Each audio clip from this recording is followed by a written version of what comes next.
no matter what organization you're in, TA plays a critical role in solving the business's problems. Because without TA and without recruitment, you're not going to find real quality people. I should be putting, and this is something I learned from my dad, he never took presentations from his people and presented them to leadership. I don't take presentations from my team and present them to leadership on their behalf. I'm bringing them with me. They deserve a seat at the table. Nothing ever changes or improves in an organization that we are not bringing new ideas into. Well, hello and welcome to the podcast. I'm Johnny Campbell, CEO and co-founder of Social Talent, and your host for today on Hiring Excellence. We've got a great guest joining us with, I found a fantastic and really interesting story in terms of how she got where she is and how she's applied that lesson to her quite unique workplace. We're going to be talking today about the importance of inclusive leadership on a rig. On a rig, you say? Yes, on an oil rig with 60 different nationalities, all sorts of backgrounds and personalities, stuck in the middle of the ocean or the sea, doing really hard work for long periods of time, and why you cannot just ignore inclusive leadership in such an environment. And by default, then, inclusive recruiting and hiring.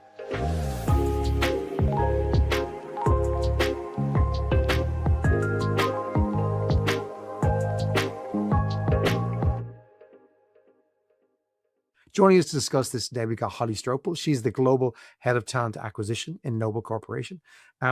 She's fantastic, and I'm going to hand it over to her. You're going to love this. You're going to really like her. She's a great guest. Hang on. She's only just started as a guest. She was a great pre-guest. I'm hoping she'll be a great guest, but I'll let you decide. Holly, you're very welcome to the show. You might just share with our audience a little bit about yourself and maybe start with where you're joining us from. Yeah. Thanks, Johnny. And thanks for the introduction. Like you said, my name is Holly Strople. I'm the Global Head of Talent Acquisition at Noble Corp. I am here in Houston, Texas, where our headquarters are. I have been in oil and gas and talent acquisition for the last, I think it's been 18 years now. I kind of fell into recruiting, like most recruiters do. We kind of fall into the talent acquisition space and just fell in love with it. The oil and gas industry is something that's near and dear to my heart from a family perspective as well. My granddad and my dad spent their entire careers in the oil and gas industry as well. So happy to be here. Happy to have a talk about inclusive leadership and how important it is in our rigs and within our organization, and then in the recruiting space. Tell us about Noble Corporation for those listeners who aren't familiar with them. Oil and gas, but particularly what do you do? I mentioned rigs already, but how big is the company? Where are you based? Where are these folks? Who Yeah. do you hire? Yeah, so Noble Corp has been around for more than 100 years. We are still named after, we're the only oil and gas company in the world that is still named after our founder, Lloyd Noble. We have not gone through any name changes in more than 100 years, which is really neat for us to be able to stand on. So we've got more than 6,000 employees globally. 85% of that population are offshore on our oil rigs. We are a deep water offshore driller, and we have companies like we drill for BP, Shell, lots of large operators, and so we've got 29 rigs operating all over the world, in the UK, in the Gulf of Mexico. We've got, I think, 5 rigs off the coast of Guyana. We're exploring lots of different areas. Right now, mobilizing 5 rigs at a time is a huge undertaking from a staffing perspective as well. For me personally at Noble, we are, obviously my team is responsible for recruitment, and that means bringing the best talent possible into the organization. And that is both offshore and onshore.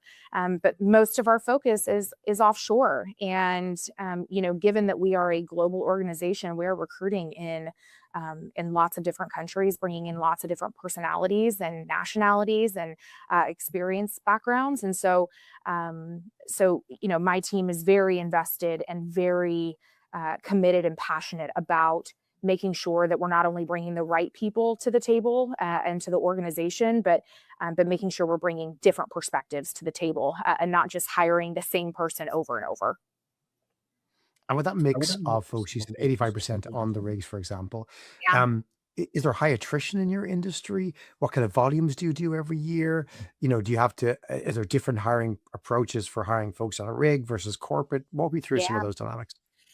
Yeah, so when you think about attrition in our organization specifically, the majority of the hiring that we're doing is at the junior crew level, which a lot of folks in the TA space we refer to it as high volume recruiting. So whether you're in retail, whether you're in restaurants or the food and beverage industry, there's a lot of turnover in that junior crew kind of high volume space, and that's just because the work is hard and the work is long, and you don't know what you know until you're there. And so, Mm. a lot of what the team struggles with sometimes is that turnover, and then meeting contractual obligations with that junior crew. So if someone leaves off the rig, we have to fill that position as quickly as possible. So as much recruiting as we're doing, we're also doing sourcing. We're also doing reputation management and brand management to make sure that people are aware of what we offer.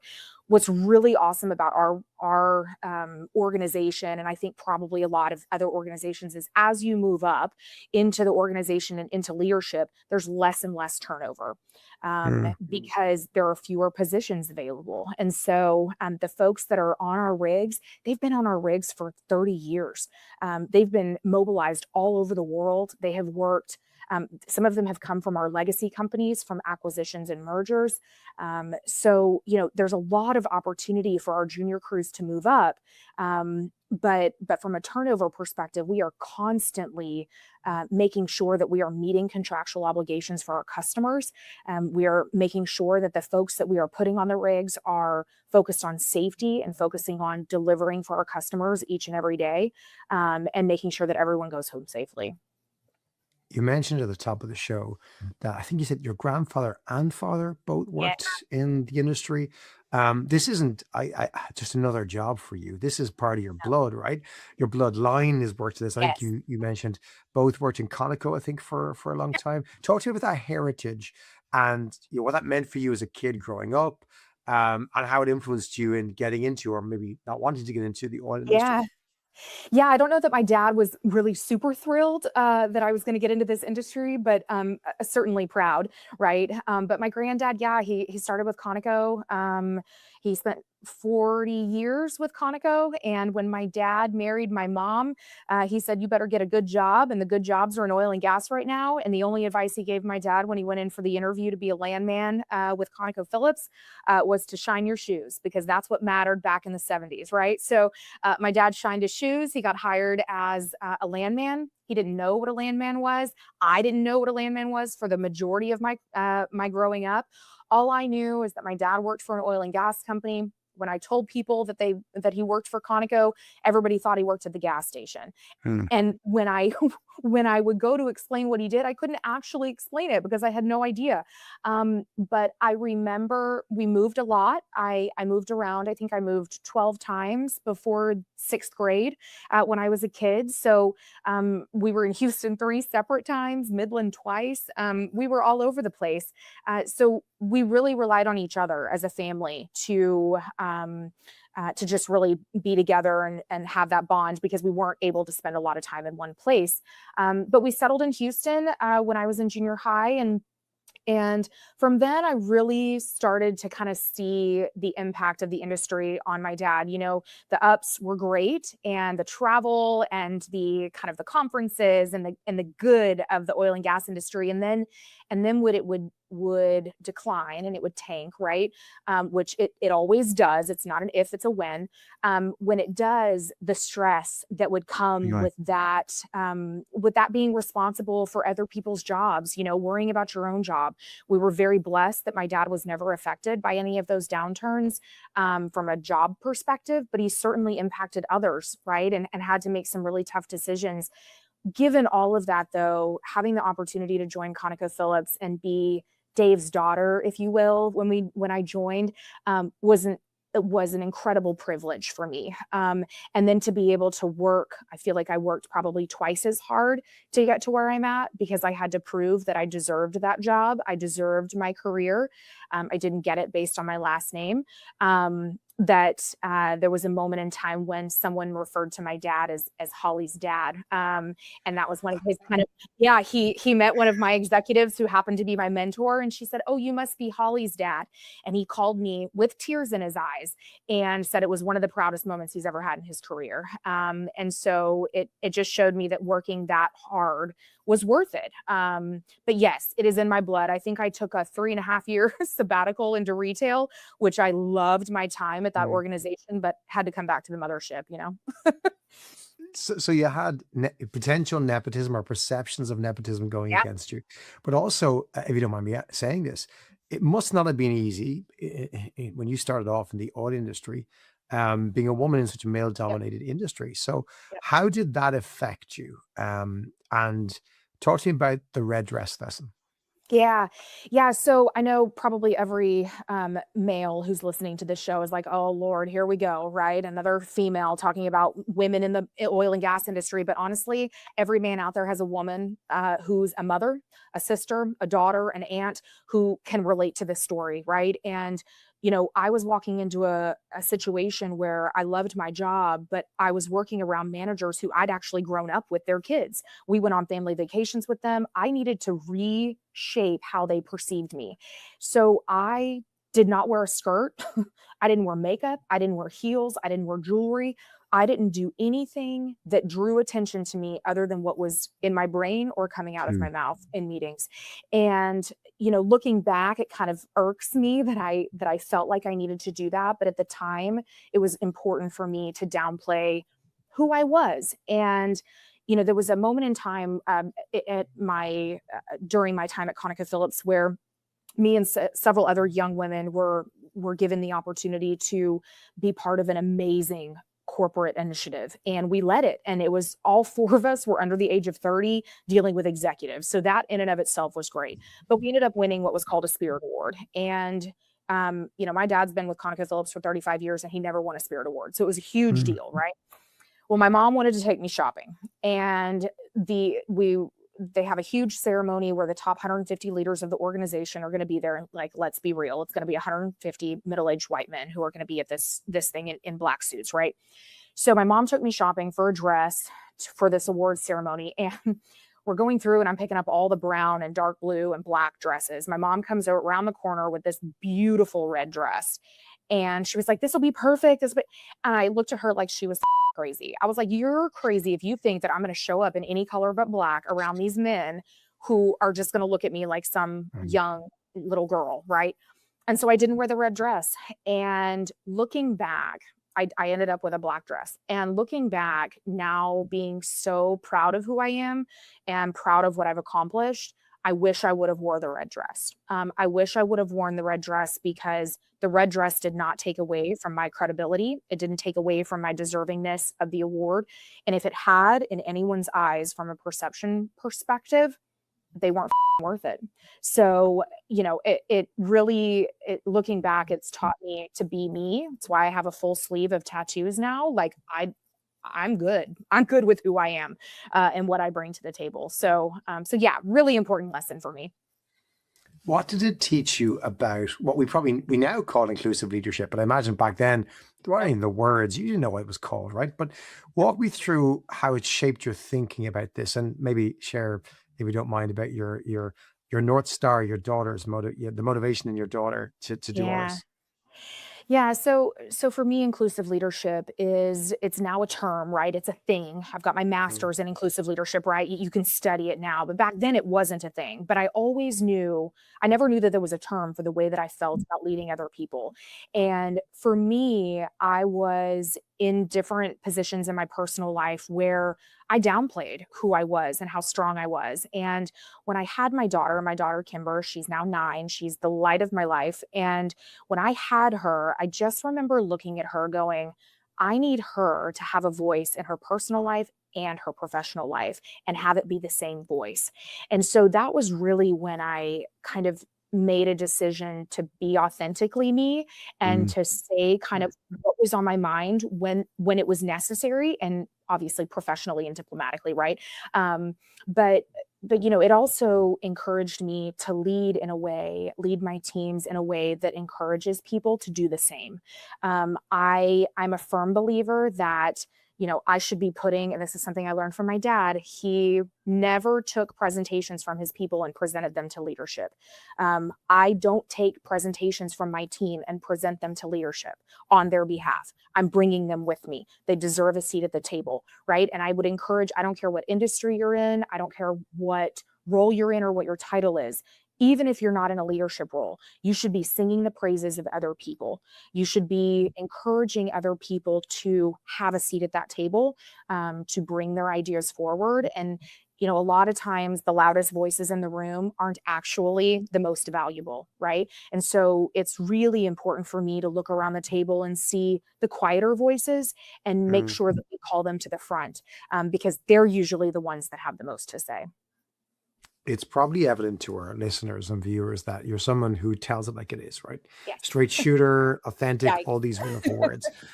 When you were asked several years ago to look at the recruiting team and kind of evaluate it, Yeah. um, what what did you say? What was your honest view of how it was back then?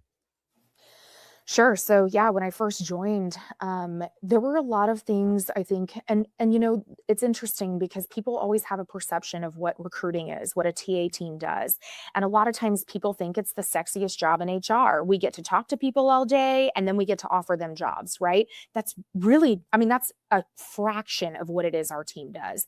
And so when I joined, that was the perception.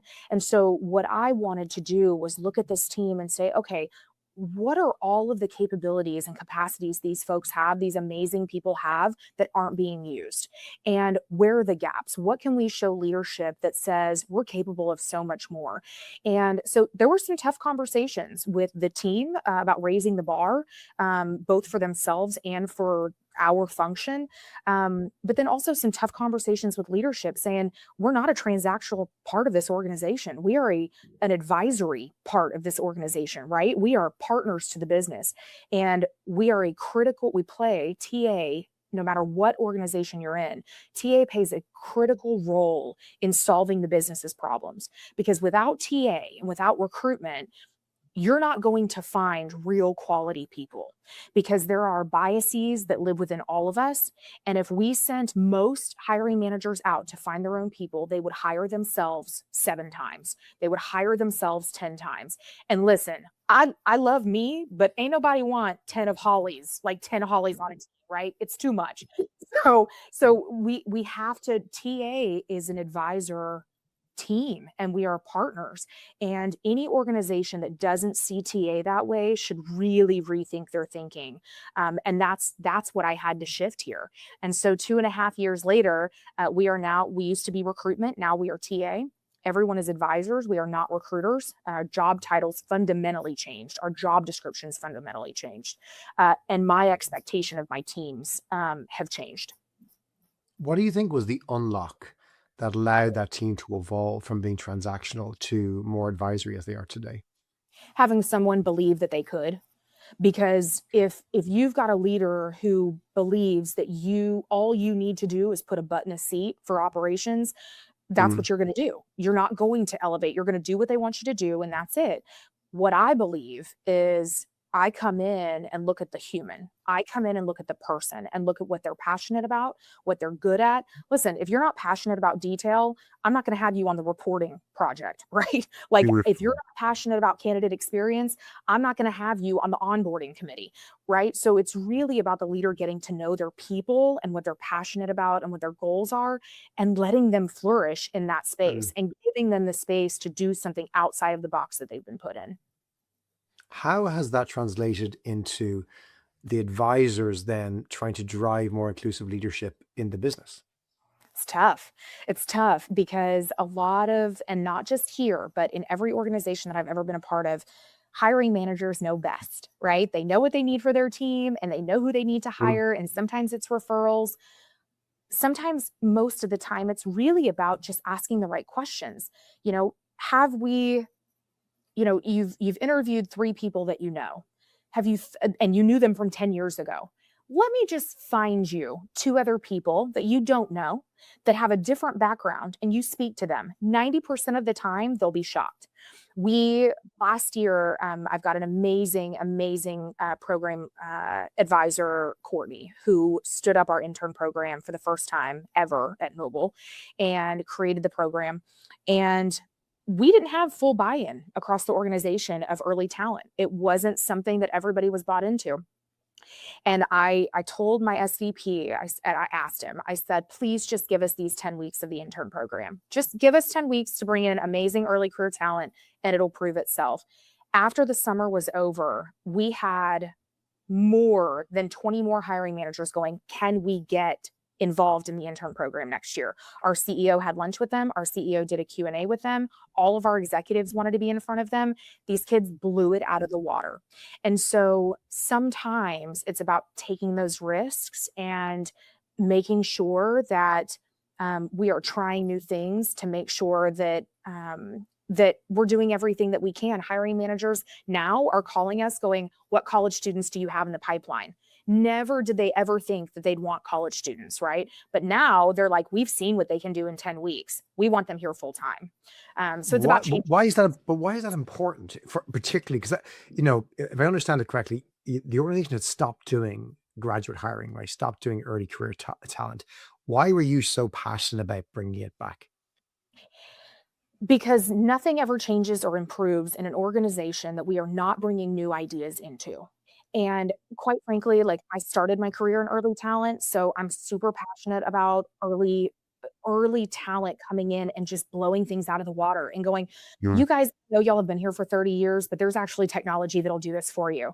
Or, and things like that. And so if we're operating in a way that we've always operated, it doesn't get any better. And so we need people with different backgrounds, experiences, specifically the folks who are coming up in different generations to come in and be like, y'all are stupid. This can be done in like a day. Like, what are you guys doing? This is all manual, right?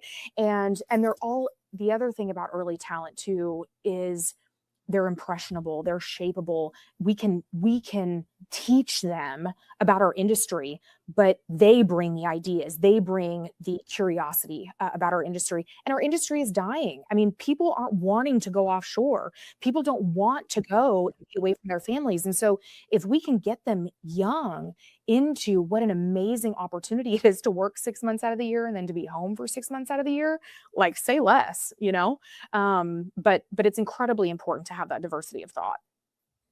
So it sounds to me like you've done a lot to try and drive different types of hiring, Mhm. raising the awareness of different folks, whether it be from their age, their gender, their way of thinking, their nationality, and trying to show that difference. Um, but it's led to you now being asked to do more beyond TA, right? And Mhm. I think this is wonderful, right? It's probably why you're still in the same industry, still Yeah. working for the company. You've been asked to take on a larger remit around culture. Talk to me Mhm. about the values and culture piece and what you're working on and how it came about. Yeah, Noble, I think like a lot of organizations, right, in and outside of this industry have gone through a lot of changes since COVID and a lot of changes over the last couple of years. We've acquired and merged with several different offshore drillers. And with that comes a lot of turmoil and a lot of Mm. turbulence around cultures combining, right? And so the focus, I don't think it's ever been focused on as much it is as it is right now. And so, you know, what I've been asked to be part of is lead the kind of help lead the core values launch and not just developing that's the executive team, right? That starts with the executives, but to launch it to the organization and to come up with a really robust plan around how we get everyone bought in. The reason for now is with all of these different cultures coming together, we've got to tell one story. We've got to be one Noble, Um, right? And without providing an organization a cultural story that we can foundationally all be a part of, we're going to create our own stories. And very likely they're going to be different stories. And so, especially if we've all come from different organizations. And so, from a recruitment perspective, it's incredibly important for us to have one story because I need all of our advisors, all of our managers to be talking to candidates about one thing and in one way, right? With the same words and consistency. And so, I think for the first time, this organization has really stepped up to the plate to say culture is now a priority. We Mm. are, of course, super operationally heavy, right? And that is important. But in order to be first choice offshore, we have to create a culture internally that everyone can be relatable. It can be relatable to everyone, and people can find pieces of themselves within the core values and the behaviors associated with them. A big theme in the last few years, Holly, has been around how the work that folks in TA do around EVP is Mhm. futile unless you're actually getting to the core of the values and the culture of the organization. And really, to do work on EVPs, you're just, you know, showing back the market what actually exists. So the hard work is doing that work. So I don't think it's disconnected at all from the world of recruiting. I think what you're doing is certainly progressive by allowing the head of TA to be involved in that process, Yep. because I think it's essential to, as you mentioned earlier on, how you build a perception of what company this is to like to work for, and try to attract new folks in to make sure they understand it. You got to make it a company worth working for, and align those values and have that consistent story. You're going to be able to attract those folks. Is that how you see it? I think any organization who is developing an EVP or trying to define their EVP would be remiss if they didn't involve the talent acquisition team.